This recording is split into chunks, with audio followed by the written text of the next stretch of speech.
think that things are going to get resolved at the speed of like a refresh button, or, unplugging your computer and plugging it back in, and that's going to be the reset for life. It just isn't going to be that. You have to be aware of what you're doing, but don't put yourself into peril of anxiety over it, and understand that there's always room to grow. There's always purpose of having an experience. Don't be fearful of failure. So long as you learn from your shortcomings, your downfalls, it ultimately in the end does provide for a better future. If you're not going to be vegetarian, or if you're not going to be vegan, have a couple of days a week where you just don't eat meat. I don't need like a Beyond Burger every meal to like get my meat fix. I didn't realize how much of a fan I would be of mushrooms until I cut things out, have like shredded oyster mushrooms as like pulled pork. Cause I typically... Welcome to the Collaborative Resource Hub by Wellness Provisions.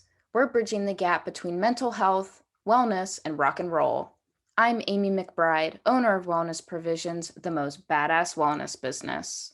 Hey, are you feeling a little stuck in life? I offer wellness coaching sessions. Book a session with me if you're seeking to get healthy and ahead. Sessions are available worldwide.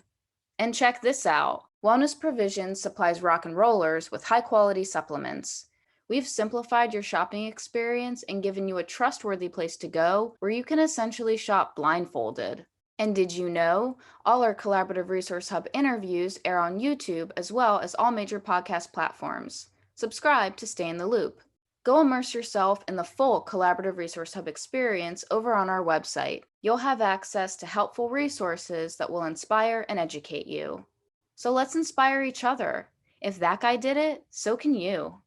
Last but not least, my legal disclaimer. Nothing in this interview or the Collaborative Resource Hub substitutes medical advice. Please connect with your GP if you need medical guidance. Okay.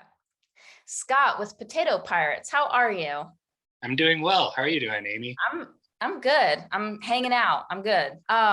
So if you had to describe your band to someone who hasn't heard you guys before, how would you describe it, like sonically? I mean, I guess to go totally generalizing it, just ska and punk with touches of bagpipes and a little bit of hardcore here and there. I mean, that like sums it up perfectly though, because those are all like, that's the list. That's what you hear. So changing gears, just like that. What does wellness mean to you? I mean, wellness to me is taking care of yourself and also kind of being aware of your surroundings and tending to, your friends and family. I would say that's kind of my take on wellness. That's perfect. Yeah. Community and like your support system is huge. Did you have any points in your life where I guess you sort of were faced at like who you are and maybe needing to course correct or anything like that? I think it was kind of a classic thing of when I was in elementary school, I didn't really feel like I fit in exactly. I was friendly enough. Like I've always been a pretty social person, but there was just a lot of things I didn't truly identify with. Like I liked sports. I grew up playing basketball or being a Broncos fan or Avalanche fan. But as I got older, a lot of it didn't really correlate to me. And then when I started really getting involved in music in school band in elementary school and, listening to music with my dad and my mom, that was really when a light clicked. And I was like, oh, this is kind of an area of the world that I feel like I can grow my roots, Yeah. So have you ever dealt with any sort of like mental health issues or needing to prioritize your well-being? Yeah, I mean, when I was a teenager, early teens, I mean, I definitely was going through a lot of depression, and it seemed to be mostly chemical imbalance. It wasn't particularly outright moments of my life that I could recognize then. And I did do therapy and such, and it really, at that point in my life when I was really, 13, 12, 13 for everyone's really a big mile marker. That's when, you're worrying about recess to worrying about college or what you do with the rest of your life. I mean, I guess at least that was the way it was with my life, particularly because I've grown up, my family runs a restaurant. My great grandfather started it in 1958. my folks have done it for the past 20-ish years, give or take.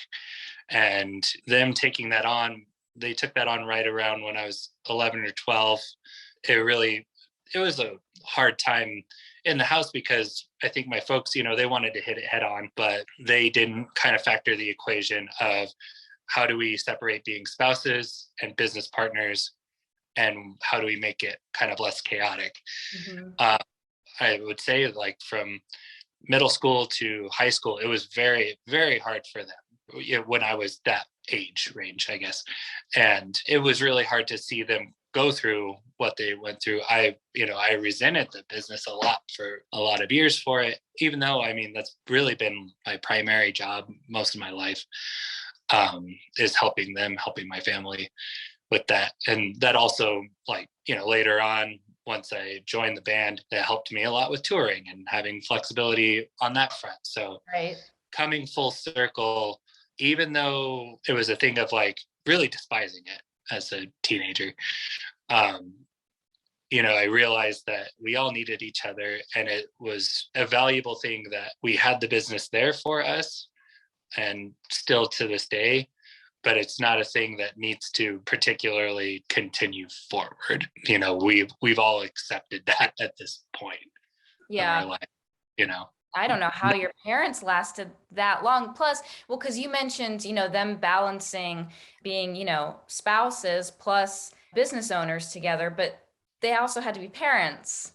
Right, exactly. And it's very hard, especially because, like, I know I was a shit when I was a teenager. I know it, but throwing that mix in there too, it's like, okay, we're gonna take on a business. We're gonna work together. We're gonna be spouses. We got this teenager that's fucking weird, and I don't know what to exactly do with him. I don't know what his deal is, but all that combined just seems like absolute chaos. But I think we all know that when you're in the situation, it's kind of like step right into it. You can sit there and ponder and worry and fret about hypotheticals all day long, and it'll drive you crazy. I'm still guilty of it to this day, of doing that sort of thing. But once you're in it, once you're in the thick of it, you more or less go into survival mode, and you figure out how to do it. And, hopefully in that time of kicking into, like, all pistons firing, you do find time to reevaluate where you're at in your life and what things you can do better, what things you're doing that without realizing it. It's so important to be aware of what you're doing. If there's anything that we can take away from this day and age, especially where we document everything going on in our lives and we can be documented at any point, that, you have to be aware of what you're doing, but don't put yourself into peril of anxiety over it, and understand that there's always room to grow. There's always purpose of having an experience. Yeah. Don't be fearful of failure, because so long as you learn from your shortcomings, your downfalls, your letdowns, whatever, it ultimately in the end does provide for a better future. Yeah. Because I was actually going to ask you, it's a question I like to ask people is, which is sort of what you were just talking about. How do you deal with adversity or just obstacles, and challenges in life? Truth be told, I'm a bit of a procrastinator when it comes to that. I've been a procrastinator at a lot of things in my life, but I do tend to try and not be very reactionary in the moment of things. I really try to think about what's going on. If it's an altercation with somebody, figure out why they're reacting the way they are, figure out the situation. How important is the situation that it needs to get any escalated than it already is, and kind of go from there. Particularly working at a restaurant, if you work in food service or retail or anything like that, where you're dealing with multiple people, I feel like you do learn you have to be collected, for being professional, but to kind of make ease of your job and ease of your life. You can't just have like a hair trigger reaction to everything. Yeah. Is there, when you had done therapy, is there anything that you learned from that that you still like that stayed with you that you still apply? Absolutely. One thing that I had learned from it was time, tone, and tact. And it's just kind of a thing of when you're going to face an issue, be it personally or with someone else or a group of people, consider how you do it, when you do it, and how you're going to come across. If you can't muster a proper, situation or a dialogue, it is really advantageous to take those extra steps. I mean, that being said, I know that route can kind of prolong things or give somebody a excuse to kind of put things on the back burner but at the same rate, I think it's extremely important for people to utilize, what your tone of your voice does is massive. We lose all sorts of things in, text threads, comment threads, that sort of thing. Like if you can't make even just eye contact in general, Yeah.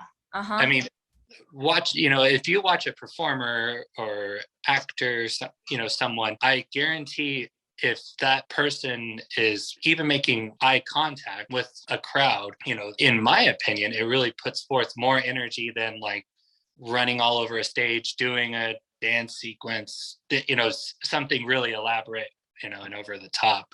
Yeah. It's just really important that people can have that. I mean, it's hard like on this medium to know like how much eye contact we're really having, but like yeah, but if I start looking over here or like look, I mean like yeah.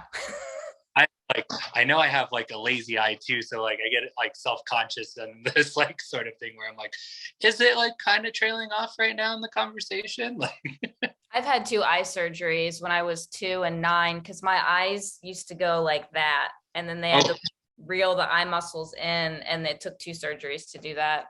Wow. Yeah. I've been in glasses since I was 2. Wow. So do you typically wear contacts now or? Yeah. Yeah. I can't do like eye surgery just sounds like my hell. Like I tried to do contacts in middle school. I did them for a semester and typically like they'd be like dried out by the end of the day. And I hate touching my eye. Absolutely hate it. Yeah, there's definitely, I know people like they can't do contacts because they I don't know, I don't think about it. I just do it. But I don't like wearing glasses all the time because I wore them for like till I was 13, I think. And then I was just like, fuck this. Like I need something else.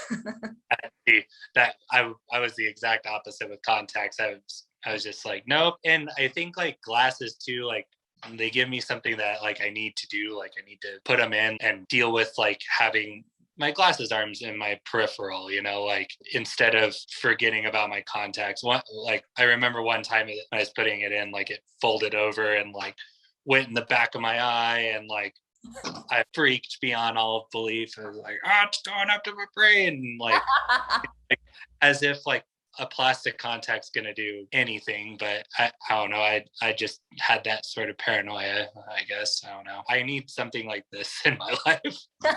That's funny. Is there anything like any kind of healthy changes that you've implemented in your life that have improved your creativity?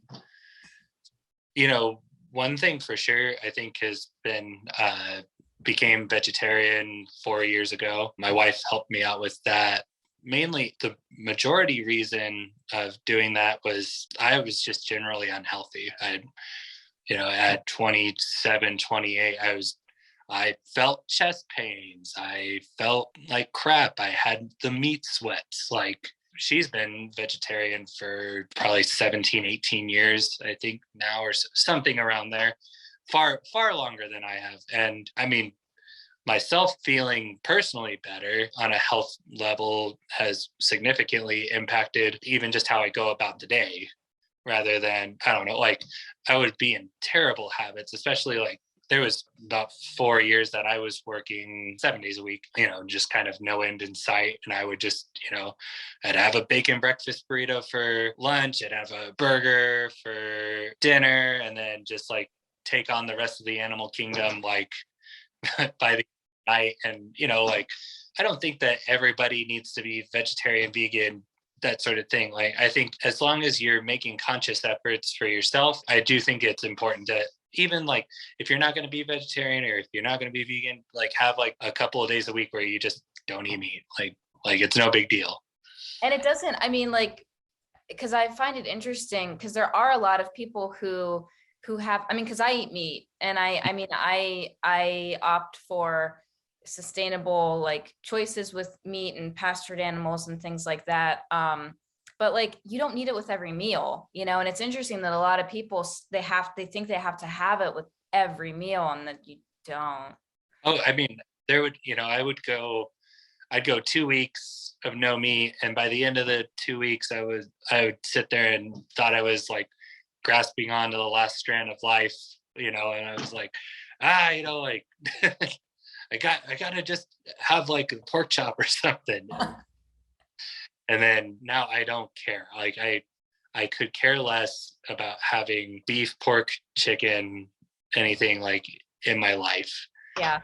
At this point, it doesn't even faze me. When I look at a menu, I'm not freaking out. Like, it's not the end of the world, Yeah, because I mean, like, your body feels better. So I mean, that's the drive, like that's your motivation. Absolutely. I mean, if you're taking care of yourself on whatever levels, be it, meditation, reading a book, diet, exercise, sobriety, whatever. I mean, I know my band is not much of a band of being sober, but we do acknowledge that sobriety is for a lot of people, and it's extremely important to have that culture. And I mean, we have all sorts of straight edge friends as well, so can't knock them. Yeah. Here's an advert in less than 20 seconds. Did you know that Wellness Provisions offers one-on-one wellness sessions? Yep. So if you're seeking to get healthy and ahead in life, but feeling a little stuck, then book a session and let's get you unstuck. Now back to the interview. Was there anything else that you kind of cleaned up with your diet when you stopped eating meat? Like, were you doing a lot of junk food before, or, stuff like that? Oh yeah. And I mean, I do fall into the veggie, vegan, junk food still. It's just, like, I don't know, it's just comfort food, soul food. But yeah, I do feel a lot better not having to make like every dish like that. Like, I don't need like a Beyond Burger like every meal to like get my meat fix. I didn't realize how much of a fan I would be of mushrooms until like I cut things out, because like, have like shredded oyster mushrooms as like pulled pork, because I typically like to do more of like an actual vegetable or fruit versus the substitute.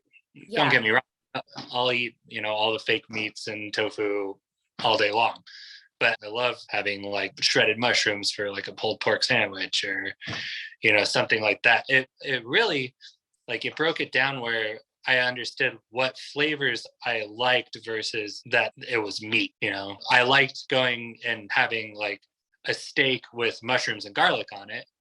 And then I just did that. I just grilled up a whole bunch of mushrooms and garlic and onions and ate it together with like potatoes. And I was like, I don't miss the steak. Like, it's, right. Yeah. And it's like, I mean, it's like pulled pork. It's not the pork. It's like the sauce most of the time is, what someone likes. Correct. Do you ever do jackfruit? I do every now and then. It got like a little tangy for me, but like I've seen some people doing it where they'll mix it with like Beyond Meat, and then it plays into like the different texture, particularly for like ribs or meatloaf or something like that. Okay. So, how do you balance stress just on like the day to day? What do you do to just kind of stay, not having like chest pains or something from stress? I mean, for sure, like I drink tea. That also was another thing. I had to give up coffee. I thought I was having like a ulcer. I thought I had an ulcer. I thought I was gonna have to stop drinking at first. Went to the doctor and did all sorts of tests. Came back in the clear in terms of that. But I still had like really bad gut pain. Like basically, I could eat anything from like a banana to crackers or toast or whatever. Yeah. And I felt an immediate bloat. And it was just painful for me to even think about eating anything. And at this point in time, I was drinking like 2 to 4 pots of coffee a day. Oh shit, that's a lot. A little compulsive. So now what I do is I get tea. Doesn't matter. I'm not picky. I do prefer lapsang, but I don't always have the money for lapsang. So, but and then I just reuse the same 2 tea bags like all day from like dusk till dawn. So instead of having like, going through a whole box of tea a day, I just reuse the same one. So I would say that cutting down on my caffeine for sure, that helps out a lot. Not drinking as much during the week is a big thing. I know that all of us probably imbibed a lot during this pandemic, myself included. I got really bad into binge drinking and just making a pretty like solid habit of it. And I was just like, need to gear back on this because, like even though my vices are plant-based, like it's still not going to be like good for me in the long run. So I think that, and then walking my dog offers me time to kind of just like sit down and chill and not necessarily like rush through things, because you can't rush your dog through like them like going to the bathroom. Like it's just going to happen when it so yeah. Do you do any meditation or anything? I don't really meditate a whole lot. I'll just have times where I just sit and just try and space out for a bit. I wouldn't say that it's directly meditation by any means. It's still, but like, that's the thing though, is like everyone thinks you have to follow all these rules and meditation has to be like, you got to sit on this cushion and do all these things. It's just whatever you can do that lets your mind just quiet. Sure. Meditating. Yeah, absolutely. I mean, I totally get that. I just know that when I'm doing it, it's not out of like, I need to meditate now. Like, so I don't feel like correct in saying it, but yeah, like I do take a moment for myself, or, sit down, strum guitar. I mean, playing with both of my bands is a huge outlet for me. That's the biggest therapy of it all. Yeah. And then my wife and I, just going out and like having our time, or just even, sitting at home and zoning out on like a TV show or something like that. It's something that brings me back down because, I typically work 10 to 12 hour work days. I need my time to really like, just like stop, Yeah.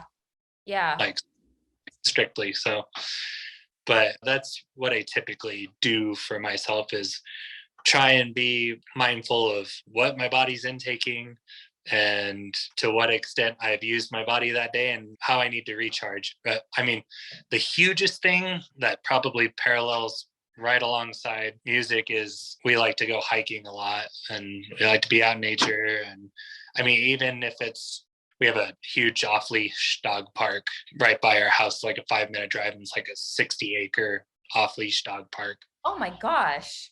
Yeah, it's super fun. It's really, really fun. It's just awesome, like seeing all the dogs just play, and like everything's set up as paths rather than it just being this big abysmal field of whatever, so.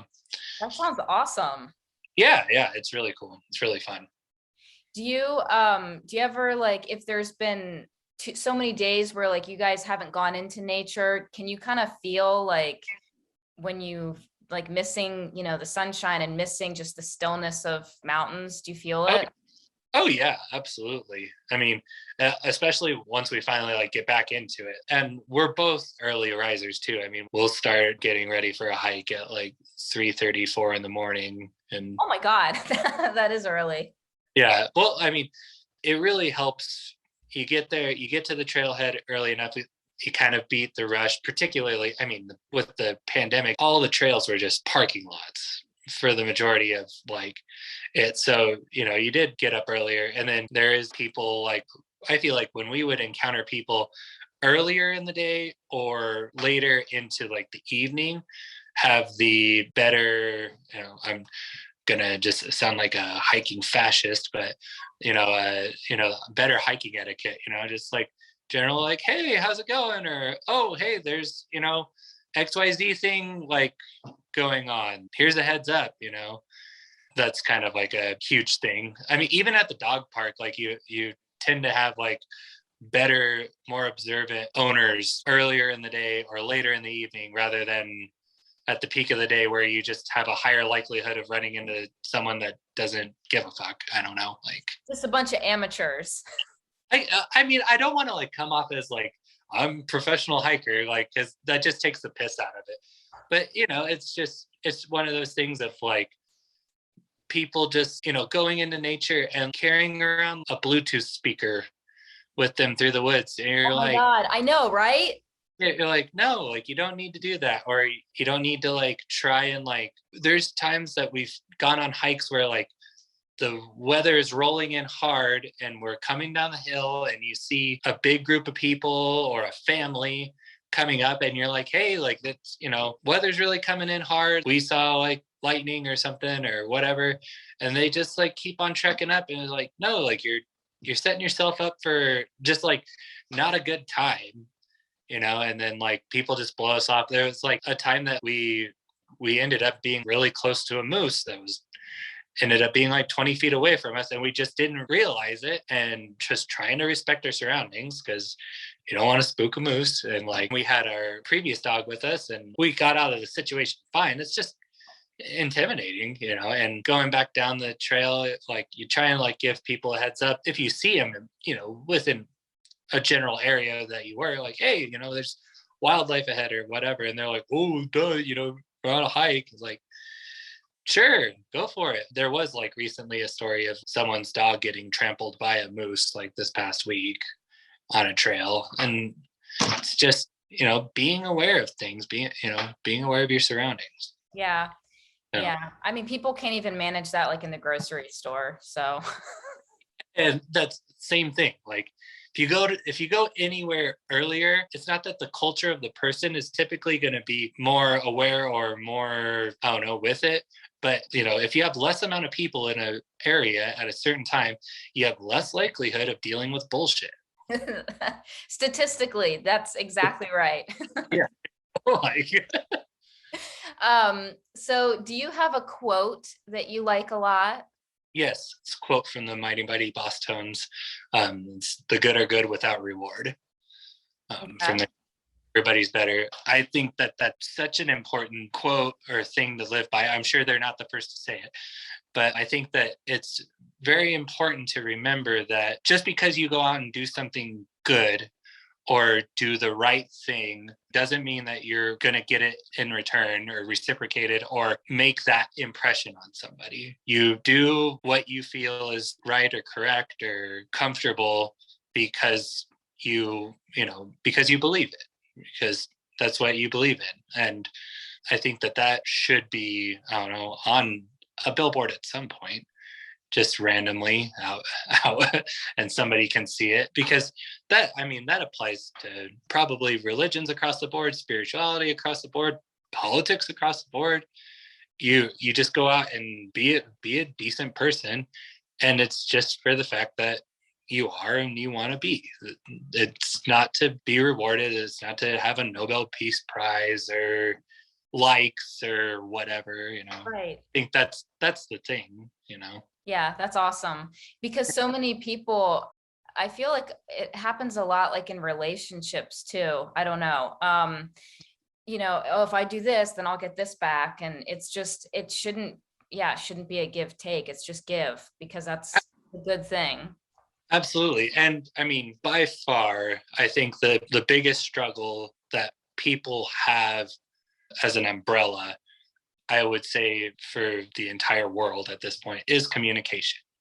It's trying to understand each other. There's so much polarization, so much being lost, so many short attention span. You think that things are going to get resolved at the speed of like a refresh button, or unplugging your computer and plugging it back in, and that's going to be the reset for life, and it just isn't going to be that way. Would we love to see change be more immediate? Absolutely. And there's nothing wrong with continuing to try and get something done sooner than later, but don't be discouraged because it's not happening, and don't give up. I think, if people can communicate, or at least figure out how to get a point across, or their mood or something like that, I do think a great deal of things can be maybe not resolved, but understood and better approached. Yeah. And I think another thing that's really, I think people need to be reminded of this is we're all of us are busy and are doing things and have lots of, we're being pulled in so many different directions. So like, if someone doesn't get back to you within the time frame you think they should get back to you, like you have to have some forgiveness there. Oh, sure. You can't just sit there and look at your phone and be like, why haven't they, I mean, we all still do it, but fuck that person because, oh, they must hate me. It's like, oh my God, no, they might just be working. Right. And sure. Yeah, absolutely. Have there been like conversations that come through on like our phones or emails that I was like, oh, I don't really want to deal with this person. I'll just like leave it unread. Duh. Yeah, it happens to everyone. But like, even if say the person is like, no, I don't want to deal with you, and like they're ghosting you or something, move on. Like, move on with your day. If it doesn't get readdressed, then try and like reach out again, or just redirect your energy. That's what I was thinking while you were saying that, was just keep putting your energy into other things going on, other people, other, whatever it is, just keep moving forward. Right. I mean, you could obsess on the one thing that is going bad on your day, or maybe it's more than one thing. You can sit there and stew on those things, or you can go be with friends, or sit down and be with your pet. Do something that redirects that energy, like, I think that's such a huge tool that people probably don't really just consider. Like, and I mean, I think everything's always easier said than done, for sure. Like, it's far, far easier for a teacher to stand up in front of a class and give a lecture about something rather than actually making the thing happen, right. Which a lot of us tend to do. Like, follow these key things and you're going to be right back on track, or, like that sort of thing. And it's not always going to be that way. Those can absolutely be credible tools, but at the same rate, sometimes it just comes down to what you have around you, what you do have, what you don't have. Kind of like, Nina Simone, I got life, that's, lists off all the struggles and hardships, particularly that she and like the entire culture is facing in a terrible, terrible world. But then reminding herself that she does have herself. She has her friends, she has her community, and she has life. Like, that's so inspiring to hear somebody like that. I'm not going to ever correctly walk a mile in that person's shoes, but to hear somebody go through what all, like, particularly she did. I don't know if you've like watched, there's a really great documentary on Netflix called, I think it's What Happened, Miss Simone, but it's an incredible, definitely worth watching. Like, really? Yeah, huge. All right. I'll link it in the little description of this so people can find that and watch it too. Yeah. I mean, without having seen it, it's perspective and deciding, what you want in your life. Yeah. Absolutely. I think that absolutely you hit it on, nail on the head. Like, what do you want out of life? What are you going to do to get to it? And when do you start? Yeah. I will say that, like, don't have to create a timeline for happiness or success or love, anything like that. But you do need to be pragmatic about it. You need to be, on the ball, or at least, when you're not in the lane, then, take your time out and then get back in it, get your foot on the gas. I love it. I feel like that. So the question I'm about to ask you, I feel like that is like the answer for it. So the tagline for my business is delay dying. And Right. I like to ask people if you could give someone like suggestions, tips, advice, or something on how to delay dying, or in other words, live happier and healthier, what would it be? I would say find a diet and a lifestyle that fits your needs and reflects how you want to go into the world. And I would also say to have at least some level of support system, whether it be a collective of your family and friends, a big, huge web for you, or a few key people that maybe you met online or something, someone that you know that you can go to and have your back, be the buffer. And if you don't feel that you have those resources, I think that therapy is always an option. And obviously that can be extremely expensive and raise all sorts of anxiousness just with trying to afford a living lifestyle anyway. I think that understanding that there's always better options than being down on yourself, dragging your own self down, and there's always room to grow. You're never, the day that you stop learning is the day that you're not with this world. That's it. I don't care how smart you are, how much experience you've had, what things you've done in your life. You just don't stop learning until you cease to exist. Yeah, totally. Very well said. I like your perspective on stuff. It's very grounded. Thank you.